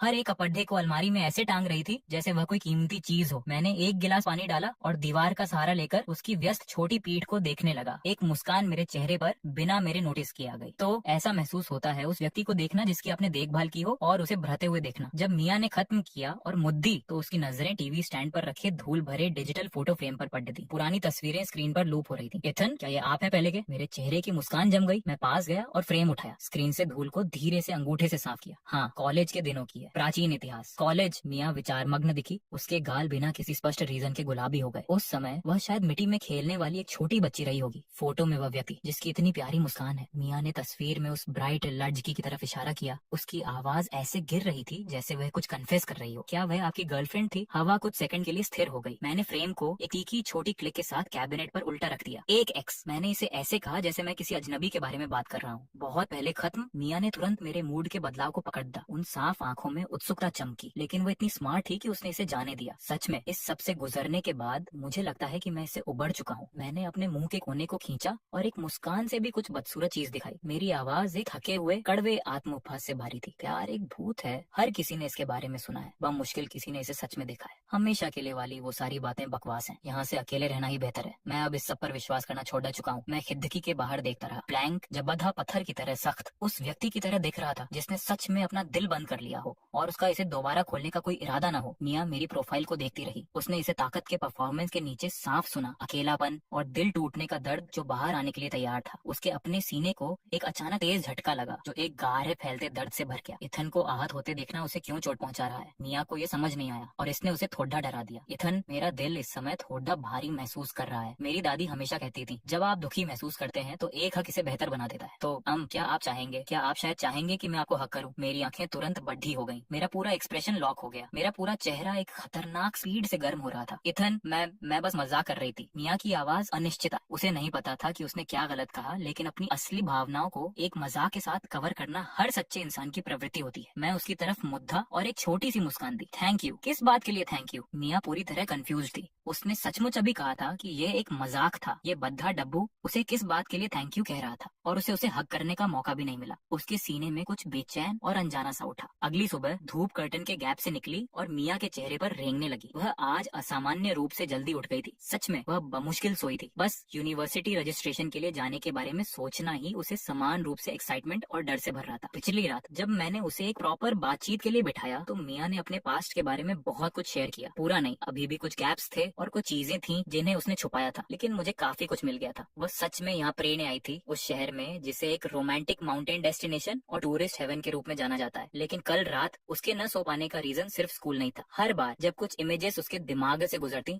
उसका चेहरा झलने लगा। जब वह आखिरकार एक आधी नींद के धुंधलके में गई, उसने सर्दियों का सपना देखा। उसने खुद को और इथन को एक साथ एक होटल हॉट स्प्रिंग में देखा। और फिर ओह नहीं, एक लड्डे की ऐसा सपना क्यों देखेगी? ये पहली बार था जब मियाँ ने इस तरह की शर्मिंदगी महसूस की थी। ये एहसास कि सब कुछ अजीब है। जब संशय हो तो इंटरनेट पर सर्च करो। कल मैंने उसे सीखने की शुरुआत करने के लिए एक पुराना फोन दिया था। कुछ ही समय में मियाँ को कुछ ऐसे आंसर्स मिले जिनका कोई सेंस नहीं बन रहा था और जिन्होंने उसके चेहरे को चमकीला लाल कर दिया। उसने फोन को कमरे के पार फेंकने की लगभग कोशिश ही कर दी थी। जब मैं जम्हाई लेते हुए बेडरूम से बाहर निकला, मैंने तुरंत मियाँ को लिविंग रूम के काउच पर बिल्कुल सीधे बैठे हुए देखा। इतनी जल्दी उठ गई? क्या तुमने खाया? मियाँ ने ना में सिर हिलाया। आवाज नरम थी। मैं असल में बस कुछ देर पहले ही उठी हूँ। मैंने कुछ तैयार किया है। इथन, ट्राई कीजिए, ये सच में बहुत सिंपल सी चीज है। मियाँ किचन में भागी और माइक्रोवेव से 2 प्लेटें लेकर आई जो कल रात के बचे हुए चावल और कुछ सॉसेज से बनी थी। हो सकता है ये टेस्टी ना हो। 2 सफेद सिरेमिक प्लेटें जिनमें से प्रत्येक में तिल के दानों के सावधानी पूर्वक छिट ढकाव के साथ 2 साफ त्रिकोणीय राइस बॉल्स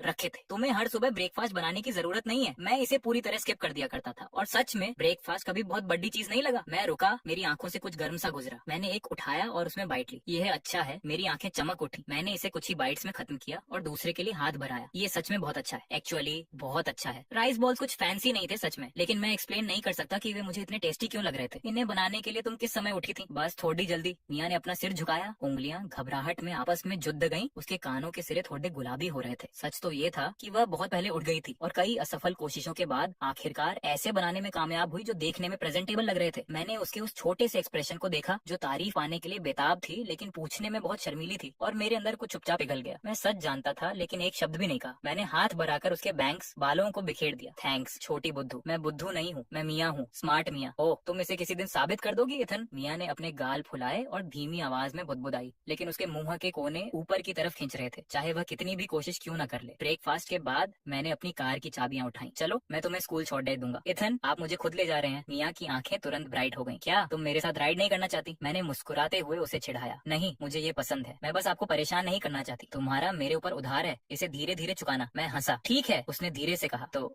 ये सब एक कर्ज के रूप में काउंट होता है। मिया की भावनाएं एक साथ पेचीदा हो गईं, थोड़ी उलझी हुई। वह सब कुछ वापस देना चाहती थी, वह सच में चाहती थी, लेकिन भले ही वह किसी दिन पैसे चुका दे, इसका मतलब ये नहीं है कि जो वह महसूस करती है उसे चुकाया जा सकता है। आप इस तरह के कर्ज को चुकाने के लिए आखिर किस चीज का इस्तेमाल कर सकते हैं? एक शब्द अचानक मिया के दिमाग में आया, खुद को उसे सौंप देना। विचार अभी बना ही था कि उसका चेहरा पूरी तरह लाल हो गया। उसने अपने होंठ चबाए और अपना सिर झुका लिया, घबराकर अपनी शर्ट के हेम को भींचती उंगलियों के साथ। थोड़ी नर्वस हो? मैंने साइड में देखा। मिया ने सिर हिलाया, लेकिन स्कूल वह चीज नहीं थी जिसने उसे नर्वस किया था, वह इथन था। कॉलेज एक्चुअली कैसा होता है? उसकी आंखों में उत्सुकता और कंफ्यूजन की एक झलक थी। वही पुरानी क्लासेस, खाना, सोना, हाई स्कूल से बहुत अलग नहीं है, सिवाय इसके कि कोई तुम्हें हर दिन डांटने वाला नहीं होता। मैंने स्टीयरिंग व्हील को थपथपाया। तुमने इकोनॉमिक्स चुना है ना? मैनेजेबल वर्कलोड है, तुम्हारी हेल्थ के लिए भी अच्छा है। मिया हैरान होकर मुद्दी। आपको मेरा मेजर कैसे पता? मैं एक पल के लिए रुका, फिर बिना पलक झपकाए झूठ बोला। तुमने कल रात मुझे बताया था, भूल भी गई। मिया ने कंफ्यूज होकर पलकें झपकाई। उसे ये कहने की जीरो मेमोरी थी। मैं मुस्कुराया। एक बार जब हम वहाँ पहुँच जाएं तो जाकर अपना इंट्रोडक्शन देना। ये समय है कि तुम कुछ नए दोस्त बनाओ। मैंने आगे जोड़ दा। अभी के लिए उस पुराने फोन को यूज करो जो मैंने दिया था, ये डेली स्टफ अच्छे से हैंडल कर लेता है। मैं जल्द ही तुम्हारे लिए प्रॉपर स्टडी सेटअप ले आऊंगा। मेरा दिमाग उन मंथली ट्रांसफर्स पर गया जो मैं वेनेसा को किया करता था। अगर मैंने वो सारा पैसा बचाया होता तो मैं एक पूरा हाई एंड गेमिंग सेटअप खरीद सकता था,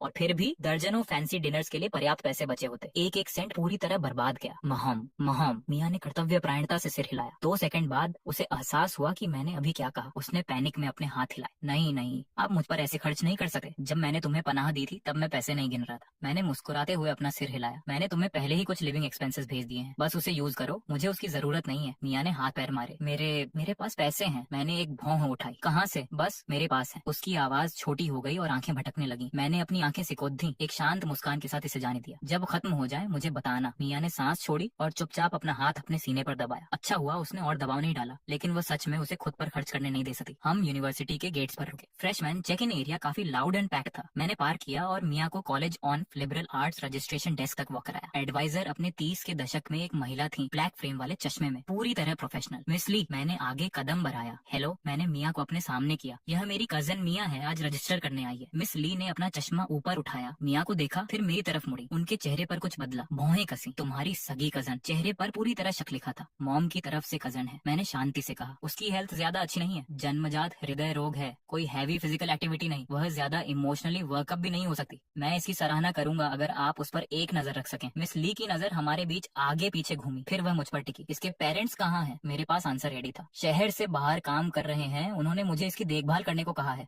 उसके मेडिकल रिकॉर्ड्स कार में है, अगर जरूरत हो तो मैं ला सकता हूँ। मिया साइड में हड्डी फटी आंखों से देख रही थी। इन्हें ये सब कैसे पता? मिस ली एक पल के लिए चुप रही, फिर वह झटके से मिया की तरफ मुड़ी। ये आदमी तुम्हारा क्या लगता है? मिया ने पलकें झपकाई। ये एथन है। किस तरह के एथन? मिस ली ने दबाव डाला। आंखें तेज थीं। मिया का चेहरा पूरी तरह लाल हो गया। उसकी उंगलियां उसकी शर्ट के हेम को मरोड़ रही थीं। वह एक शब्द भी नहीं निकाल सकी। मैंने आह भरी और आगे कदम बढ़ाया। मिस ली, आप देख सकती हैं कि वह एक बहुत खराब झूठी है, लेकिन आपको यह भी दिखना चाहिए कि मैं यहाँ किसी बुरे इरादे से नहीं आया हूँ। अगर मेरे इरादे बुरे होते तो मैं उसे यहाँ लाता ही नहीं। एक बार जब वह कैंपस में होगी मैं उस पर नजर नहीं रख सकता, इसीलिए मैं आप पर भरोसा कर रहा हूँ। कुछ भी हो, मुझसे सीधे कांटेक्ट करें। मैंने उन्हें एक पहले से तैयार कार्ड दिया जिस पर मेरा नंबर और एड्रेस था। उन्होंने उसकी जांच की, फिर मुझे गौर से देखा। उनका एक्सप्रेशन थोड़ा नरम हुआ। ठीक है, मैं उस पर एक नजर रखूंगी, लेकिन कॉलेज कोई डेकेयर नहीं है। And on off the day ये स्टूडेंट पर है। समझ गया। थैंक यू मिस ली। मैंने सिर हिलाया और मिया की तरफ मुद्दा। मैं जाकर तुम्हारी ट्रेनिंग यूनिफॉर्म ले आता हूँ। फॉर्म्स फिल करो और यहीं वेट करो। जैसे ही मैं सुनने की सीमा से बाहर हुआ, मिस ली आगे झुकी। मुझसे साफ साफ कहो, वह सच में तुम्हारा बॉयफ्रेंड नहीं है ना? या है? उन्होंने खुद को रोका। उन्होंने इस जॉब में सब कुछ देखा था। मिया का चेहरा और गर्म हो गया। उसने जोर से सिर हिलाया। नहीं नहीं, वह सच में बस एक भाई जैसे हैं। अच्छा है। मिस ली ने सिर हिलाया। कॉलेज टेम्पटेशंस प्रलोभनों से भरा है। तुम जैसी लड़ेचकी को खासकर खुद को प्रोटेक्ट करने की जरूरत है। अगर कुछ भी गलत हो तो मेरे पास आना। स्कूल के बाहर के लोगों पर इतनी जल्दी भरोसा मत करना। मिया ने सिर हिलाया, लेकिन अंदर ही अंदर उसने चुपचाप पलटवार किया। इथन बुरे इंसान नहीं है। वह बुदबुदाहट मिस ली से नहीं छुपी। उन्होंने बेबसी के बीच एक आह भरी। यह लड़ेकी साफ तौर पर बहुत मासूम और निष्कपट है, और मिस ली जानती थी कि यही वो टाइप है जिसका फायदा उठाया जाता है। जब तक मैं ट्रेनिंग यूनिफॉर्म लेकर वापस आया, मिया ने सारा पेपर वर्क खत्म कर लिया था। सब हो गया। उसने धीरे से कहा। मिस ली ने कहा कि मैं कम्यूट घर से अप डाउन कर सकती हूँ मेरी कंडीशन की वजह से। परफेक्ट। मैंने एक भौंहा उठाई। इससे मेरा कंप्यूटर स्टेटस के लिए फाइल करने का झंझट बच गया। मियाँ ने चौंक कर ऊपर देखा। इन्होंने उस बारे में पहले ही सोच लिया था। मैंने जवाब नहीं दिया। मैंने बस यूनिफॉर्म उसकी बाहों में ठूंस दी। ये लो, इसे ट्राई करो। ठीक है, उसने धीरे से कहा। वह ब्लंट मुंहफट हो सकते हैं, लेकिन उसे अजीब ढंग से एहसास हुआ कि उसे इससे बिल्कुल फर्क नहीं पड़ रहा था। कुछ ऐसा था जो उसे पसंद आ रहा था, ख्याल रखे जाने का एहसास। बस वही करो जो ईथन कहते हैं, वह भले के लिए कहते हैं। यूनिफॉर्म उसके ऊपर मजाकिया तौर पर ओवरसाइज्ड थी। कफ्स कई बार मौदे गए थे। जैकेट उसके हिप्स के नीचे लटक रही थी। वह बिल्कुल अपने पेरेंट्स की अलमारी से कपड़े चुराने वाले बच्चे जैसी लग रही थी। ये बहुत बड्डी है। मियाँ ने हेम को खींचा। अजीब, फर्क नहीं पड़ देता, फिर भी तुम पर अच्छी लग रही है। मैं थोड़ी देर में इसे छोटे साइज से स्वैप कर दूंगा। मैंने आगे बढ़कर उसका कॉलर सीधा किया। चलो मैं तुम्हें डोर्म हॉस्टल दिखाता हूँ। डोर्म की तरफ जाते हुए मैंने अचानक पूछ लिया, क्या तुमने स्टूडेंट लोन के लिए अप्लाई किया था? मियाँ की आंखें बड्ढी हो गई। उसने लगभग अपनी जीभ ही चबा ली। मैंने किया था। इन्हें कैसे पता? उसने इसे उसे छुपाने की इतनी कोशिश की थी। किस बैंक से? कितना? मैंने पूछना जारी रखा। बस वही जिसके साथ स्कूल काम करता है। 8,000 एक साल का। उसकी आवाज हर शब्द के साथ छोटी होती गई। उसका सिर सीने की तरफ झुक गया। उसकी नाक में सनसनी हुई। उसकी आंखें बिना उसके एहसास के लाल हो रही थी। मैंने उस चेहरे को देखा जो झूठ बोलने के लिए बहुत छोटा और बहुत ईमानदार था, बिना शर्माए, और चुपचाप सांस छोड़ी। बेशक उसने मेरी पीठ पीछे जाकर स्टूडेंट लोन ले लिया। यह बुद्धू, क्या 8,000 काफी भी है? मैंने सपाट आवाज में पूछा। ट्यूशन और डोरम फीस पहले ही 5,000 से ऊपर है। बाकी लिविंग एक्सपेंसेस में चला जाता है। ये काफी है, ये डेफिनेटली काफी है। मियाँ ने पागलों की तरह सिर हिलाया। वैसे भी मैं ज्यादा नहीं खाती। मैंने एक शब्द भी नहीं कहा। मैंने बस हाथ बढ़ाया और उसके बालों को जोर से बिखेर दिया। तुम बुद्धू हो। मियाँ जम गई। मेरी पीठ को देखती रही जब मैं आगे बढ़ गया। क्या वह नाराज है? वह कैचअप करने के लिए दौड़ी और सावधानी से मेरी आस्तीन खींची। इतन, मैं वह लोन खुद चुका दूंगी। मैं प्रॉमिस करती हूँ, मैं इसे भागूंगी नहीं। वह रोने के करीब थी। उसकी पीली उंगलियों ने कपद्दे को कसकर पकड़ रखा था। उसे अंदाजा भी नहीं था कि वह कितनी दिल तोड़ने वाली दिख रही थी। आंखें डबडबाई हुई थी। वह पहले ही बहुत कुछ कर चुके हैं। वह बस उन्हें और अंदर नहीं खींच सकी। वह कैफेटेरिया है, डिसेंट खाना, सस्ते प्राइसेस, लाइब्रेरी उस तरफ है। जब भी सको जाओ। कन्वीनियंस स्टोर उस रास्ते पर है। सब कुछ मिल जाता है जिसकी जरूरत हो। मैंने उसकी कही बात को नहीं छुआ। मैं बस चलता रहा, कैंपस के हर कोने को पॉइंट आउट करते हुए। हम डोर्म बिल्डिंग पहुंचे। मैंने उसे बैकपैक थमा दिया। मैं यहीं रुकूंगा। लड़को का ऊपर स्वागत नहीं होता। ये रहा तुम्हारा रूम नंबर और चाबी। अपने रूममेट्स के साथ अच्छी रहना, लेकिन सब कुछ सबके साथ शेयर मत करने लगना। मियाँ ने दृढ़ता से सिर हिलाया। अपना फोन पास रखना, कुछ भी हो तो मुझे कॉल करना। मैंने आगे जोड़ा, मुझे आज रात पिक कर लेना। पिक कर लेना? क्यों और क्या? मैंने एक भौंहा उठाई। क्या तुम सच में यहाँ रहने का प्लान कर रही हो? उसने कहा, एक कमरे में 6 लोग, बंक बेड और कोई एयर कंडीशनिंग भी नहीं है। क्या तुम्हारा दिल ये सब संभाल सकता है? वो धीरे से बोली कि मैं वास्तव में संभाल सकती हूँ। मैंने अपना सिर हिलाया और उसकी बात काटते हुए कहा कि जरूर तुम संभाल सकती हो। क्या तुम पहले कभी लोगों के एक ग्रुप के साथ रही हो? थोड़ा पॉज आया और वो बोली, नहीं। मियाँ ने अपना सिर नीचे झुका लिया और अपने होठों को कसकर भींच लिया। वो पूरी तरह शांत थी, लेकिन उसके जैसे चेहरे के साथ उसका रूठना भी डेंजरसली क्यूट लग रहा था। मैंने कहा, तो फिर ये तय रहा, डॉक्टर का ऑर्डर है, तुम्हारे दिल के लिए कोई स्ट्रेस नहीं। कम्युनल लिविंग बहुत अनप्रिडिक्टेबल होती है। अब जाओ और अपना कमरा चेक करो, मैं यही इंतजार करूंगा। मियाँ के दिल में कुछ बहुत वार्म महसूस हुआ और कुछ खट्टा मीठा भी। उसने सिर हिलाया और बिल्डिंग की तरफ मुड़ गई। दरवाजे के ठीक पहले वो पीछे देखे बिना नहीं रह सकी। मैं अभी भी वहीं खड़ा हाथ हिला रहा था। मैं बस मुड़ने ही वाला था और अपनी यूनिफॉर्म चेंज करने ही वाला था कि तभी कोई सॉफ्ट चीज मेरे सीने से आकर टकराई। वो बोली, थैंक यू ईथन, आज मेरे साथ आने के लिए। Thank you. उसकी आवाज बहुत वार्म और सॉफ्ट थी, लेकिन उस हग ने मुझे पूरी तरह से ऑफ गार्ड पकड़ लिया। मैं एकदम स्टिल हो गया। उसकी फिगर पूरी तरह से गायब होने के बाद ही मैं वापस होश में आया और सोचा कि वेट, क्या इस लड़की ने अभी मुझे एम्बुश हक किया? मियाँ ने अपना बैकपैक पकड़ा और तेजी से सीढ़ियों की 3 उड़ानें चढ़ गईं। मैं डॉम के बगल में एक कैफे में बैठ गया और अपना फोन चेक किया। फैन ग्रुप चैट पूरी तरह से फ्लडेड थी। ब्रेकअप के बाद से मैं कुछ समय के लिए ऑफ द ग्रिड था। वे बोले, ई, तुमने पोस्ट क्यों नहीं किया? सीरियसली, लगभग 1 हफ्ता हो गया और कुछ भी नहीं। क्या उसने किसी को डेट करना शुरू कर दिया है? क्या तुम मजाक कर रहे हो? वो पहले से ही किसी को डेट कर रहा था। मैंने वापस टाइप किया कि कुछ पर्सनल चीजें चल रही हैं, रेस्टोरेंट रिव्यू के लिए समय नहीं है, कुछ दिनों में वापस आऊंगा। जैसे ही मैंने इसे भेजा, चैट एक्सप्लोड हो गई। वे बोले, तो तुम्हारा सच में ब्रेकअप हो गया? मैं जानता था वो एक बैड न्यूज थी। अच्छा हुआ पीछा छूटा। दुखी मत होई, भले ही तुम अकेले मर जाओ, हमें तुम्हारे लिए दुख होगा। मैंने इन क्रेजी लोगों को अपना आपा खोते हुए देखा और अपनी उंगलियों को अपने टेम्पल पर दबाया। मैंने टाइप किया कि कयास लगाना बंद करो, कुछ दिनों में वापस शेड्यूल पर आऊंगा। मैंने चैट बंद की और ऊपर देखा। 3 लड़कियां बिल्डिंग से बाहर आ रही थी। मियाँ अपनी 2 रूममेट्स के बीच फंसी हुई थी और उसके गाल पूरी तरह फ्लश थे। जैसे ही उसने मुझे देखा, उसकी आंखें चमक उठी। फिर उसने तुरंत नीचे देखा। वो काफी शर्मीली लग रही थी। यूकी सीधे मेरे पास आई और बहुत बोल्डली बोली कि तुम ईथन फूड ब्लॉगर हो, राइट? ओह वाओ, मुझे वास्तव में तुमसे पर्सनली मिलने का मौका मिल रहा है। हम विशेष रूप से तुम्हारी कजिन को बाहर छोड़ने आए हैं। सेलिना उसके बगल में अपनी मुस्कान रोक रही थी और बोली, मिया ने कहा था कि वो डरी हुई थी कि तुम बहुत लंबे समय से इंतजार कर रहे हो। वो बेसिकली हमें खींच कर यहाँ नीचे लाई है। मैंने मिया की तरफ एक आईब्रो उठाई। वो ऐसी लग रही थी जैसे वो चाहती हो कि जमीन फट जाए और वो उसमें समा जाए। मुझे लगभग हंसी आ गई। मैंने उन दोनों की तरफ सिर हिलाया और कहा कि उसकी देखभाल करने के लिए थैंक्स। मिया को रास्तों के बारे में ज्यादा नहीं पता है। मैं तुम दोनों पर भरोसा कर रहा हूँ। वे बोली, ओह सिर्फ मिया, कितना कोजी है। क्या ये उसके लिए उसका स्पेशल निकनेम है? क्या हम भी उसे बुला सकते हैं? मैं पूरी तरह से तुम दोनों को शिप कर रही हूँ। मुझे शादी का इनविटेशन जरूर भेजना। यूकी और सेलिना ने एक दूसरे को देखा और दोनों चीयर करने लगी। मुझे कोई फर्क नहीं पड़ा क्योंकि मेरी स्किन काफी थिक है। दूसरी तरफ मिया का चेहरा पके हुए आड़ू के रंग जैसा हो गया था। मैं उसकी तरफ मुड़ा और पूछा कि क्या सब कुछ सॉर्ट हो गया है।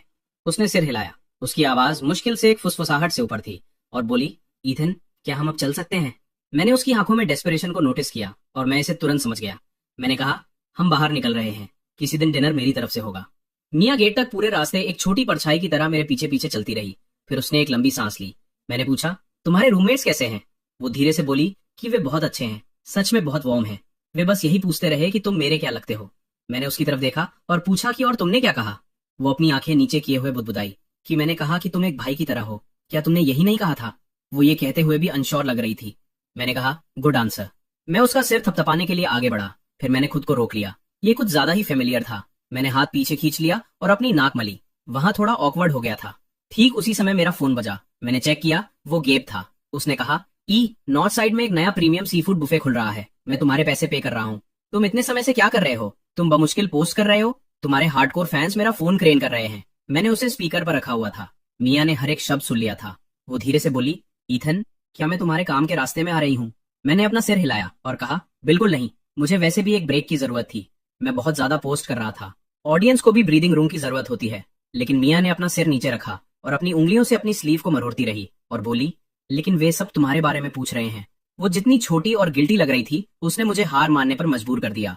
मैंने उसके बालों को रफल कर दिया। जैसे ही मेरा हाथ उसे छुआ, मिया एकदम स्टिल हो गई। उसने अपने होठ काट लिए, लेकिन उसकी आंखों में एक शांत सी छोटी सी थ्रिल फ्लिकर कर रही थी और उसने सोचा कि उसने पब्लिक में मेरे बालों को रफल किया।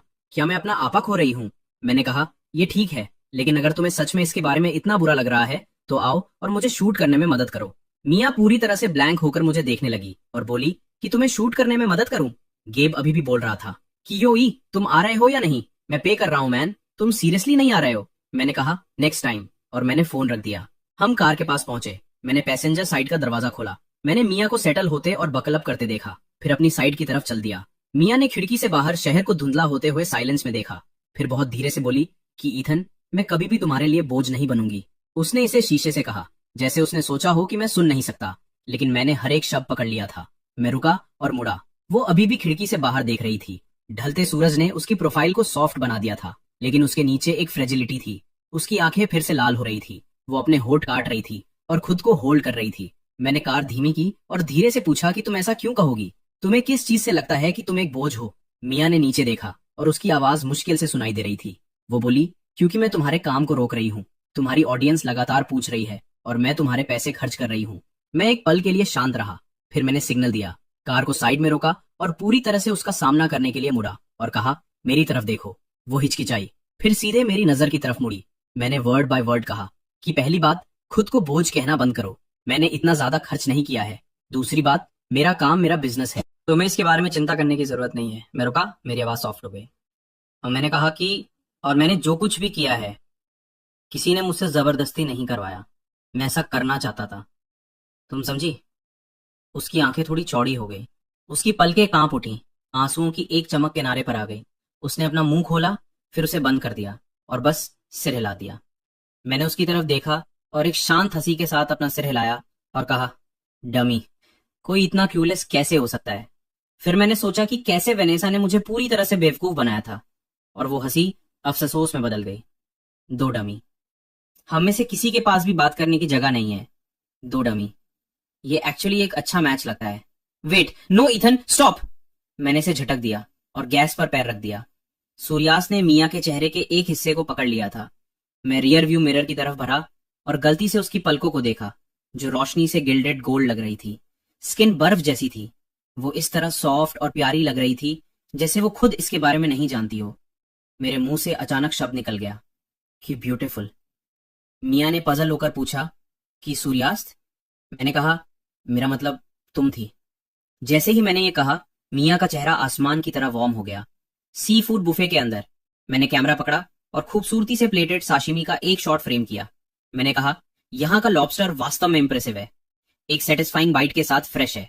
मैंने अपनी कमेंट्री को स्मूथ और प्रोफेशनल रखा, लेकिन अपनी आंख के कोने से मैंने मिया को अपने सामने बैठे देखा, जो अपने चॉपस्टिक्स को पकड़े हुए थी और इस स्प्रेड के सामने पूरी तरह से खोई हुई थी। मैंने कहा, यह सब बस आपकी मदद के लिए है। वो डमी रो रही थी, वो एक्चुअली रो रही थी। मैंने रिकॉर्डिंग बंद कर दी और अपनी मुस्कान को मुश्किल से रोकते हुए थोड़ा करीब झुका और पूछा कि क्या बात है। समझ नहीं आ रहा कि कहां से शुरू करूं। मिया का चेहरा तुरंत लाल हो गया और उसकी उंगलियां आपस में बंध गई। वो मुश्किल से फुसफुसाते हुए बोली कि मैंने पहले कभी ये सब नहीं खाया है। उसका सिर नीचे था और उसकी गर्दन का पिछला हिस्सा हल्का गुलाबी था। उसकी हुडी का ढीला कॉलर इतना खिसक गया था कि उसकी कॉलर बोन की एक झलक दिख रही थी। मैंने उसे पूरी तरह से फ्लस्टर्ड और खोया हुआ देखा और मुझे कुछ ऐसा महसूस हुआ जिसे मैं नाम नहीं दे सकता। मैंने एक झींगा उठाया, उसे साफ छीला, सॉस में डुबोया और उसकी प्लेट पर रख दिया और कहा, इसे ट्राई करो। मिया ने ऊपर देखा, उसकी आंखें ब्राइट थी। वो सॉफ्टली बोली, थैंक यू ईथन, और सावधानी से उस पीस को अपने मुंह तक ले गई। अगले ही सेकंड उसकी आंखें इस तरह चमक उठी जैसे वो सितारे देख रही हो और बोली, ये बहुत अच्छा है।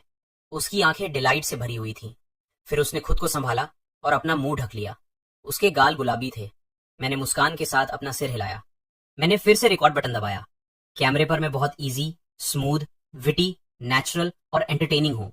उस गार्डेड वर्जन जैसा बिल्कुल नहीं, जिसे ज्यादातर लोग जानते हैं। मिया ने उस झींगे को कुतरना शुरू किया जो मैंने उसके लिए छीला था, और मेरी तरफ चोरी छिपे देखती रही और सोचा कि जब वो काम कर रहा होता है तो वो वास्तव में कुछ खास होता है। फिर उसे याद आया कि युकी ने डॉर्म रूम में क्या कहा था कि मिया, तुम्हारा वो बंदा एक काफी जाना माना लोकल फूड ब्लॉगर है। वो अपनी गर्लफ्रेंड को हर समय कैमरे पर लाता था। उस समय मिया के सीने में कुछ चुपचाप अटक गया था। अब मुझे कैमरे में सहजता से बात करते हुए देखकर उसकी आंखों में कॉन्फ्लिक्ट की एक झलक आ गई। एक पल बीता, उसने अपने होठ काट लिए। जब मैंने फिर से रिकॉर्डिंग पॉज की तो वो सॉफ्टली बोल उठी कि ईथन। मैंने उसकी तरफ देखा। वो हिचकिचा रही थी और उसके गाल पहले से ही लाल थे। वो बोली, मैं। उसकी उंगलियां उसकी स्लीव के हेम को मरोड़ रही थीं। उसकी आवाज और छोटी हो गई और बोली, ईथन, क्या तुम मुझे भी फिल्म कर सकते हो? जैसे ही ये बाहर आया वो गायब हो जाना चाहती थी। उसके कान पूरी तरह लाल हो रहे थे। जैसे ही उसने बात की उसे तुरंत पछतावा हुआ, लेकिन ये बात पहले ही बाहर आ चुकी थी। वो पूरी तरह से मॉडिफाइड थी और उसका दिल एक उलझन में था, और उसने सोचा कि मैं ऐसा कुछ कैसे कर सकती हूँ जो पूरी तरह आउट ऑफ लाइन हो। मैंने पलकें झपकाई। मैं सच में ऑफ गार्ड पकड़ा गया था और पूछा कि तुम कब से कैमरे पर आना चाहती थी? वो बोली, मैं बस चाहती हूँ। इसके आगे कुछ नहीं आया। क्या? क्योंकि उसने सुना था कि मेरी एक्स कैमरे पर दिखाई देती थी। वो इसे कभी जोर से नहीं कह सकती थी। मैंने उसे झेपते हुए, एम्बैरेस होते हुए और अडोरेबल लगते हुए देखा, और मैंने बेसिकली इसे फिगर आउट कर लिया था। इस लड़की के अंदर एक कॉम्पिटिटिव स्ट्रीक है। मेरा मन उसके साथ मजाक करने का हुआ। मैंने कहा, कैमरे पर होना कोई बुरा आइडिया नहीं है, लेकिन तुम्हें नेचुरल एक्ट करना होगा। अभी की तरह बिल्कुल नहीं, जहां तुम्हारा सिर तुम्हारे